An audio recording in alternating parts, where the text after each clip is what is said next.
Ready for a brain teaser? A father and his son are in a car accident. Tragically, the father is killed and the son is seriously injured. The son is taken to the hospital where the surgeon says, "I cannot operate because this boy is my son." How could this be? Do you guess that the surgeon is the boy's mother? If you didn't, you're not alone. We often unconsciously associate men with professional roles more strongly than we do women, which is why the riddle can leave us stumped. This is an example of unconscious bias. It happens when our brains make quick judgments without even realizing it's happening. The average adult makes about 35,000 decisions a day. To keep us from getting overwhelmed, our brains are hardwired to take shortcuts. We make snap judgments based on our experiences, our stereotypes, and instinct. For example, we might be more careful about locking up our homes at night, even though break-ins are more likely to occur during the day. Now, we all do it. But when it comes to making choices at work, it's important to overcome the unconscious bias. We may not realize that the reason we want to hire or promote someone is based on our unconscious bias about some aspect of their personality, rather than the objective view of their competence. How can organizations then curb bias and make objective decisions? Minimizing the entry of personal opinions is crucial. This can be done by creating clear definitions of what you're looking for in a position, beyond just skills and experience. At DDI, we created what is called a success profile, which looks at the complete set of qualities that is needed for a position.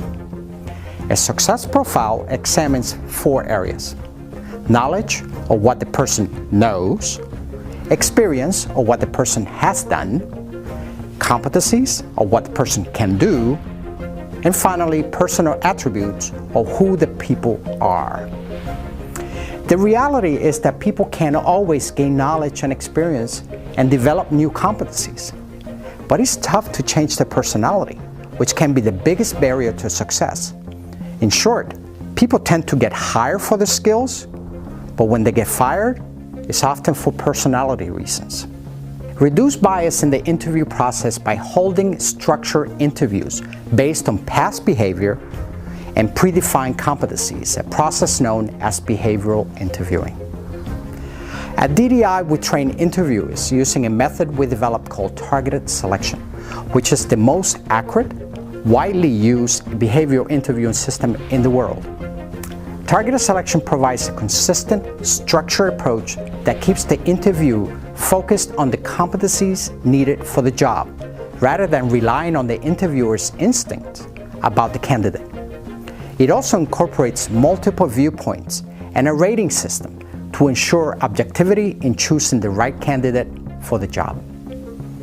Behavior interviewing is based on the STAR model, in which the candidates are asked to describe a situation or task, what action they took, and what the results were. The STAR model helps focus the conversation on how the candidates performed, and at the end of the conversation, the interviewers have complete stars to which they can assign scores based on strengths and relevancy to the job. Last but not least, drive objectivity in promotion and development decisions by using assessments. Assessment data will give you objective intelligence to inform your decisions, but it's important that it's the right kind of data. Many assessments only look at the personality.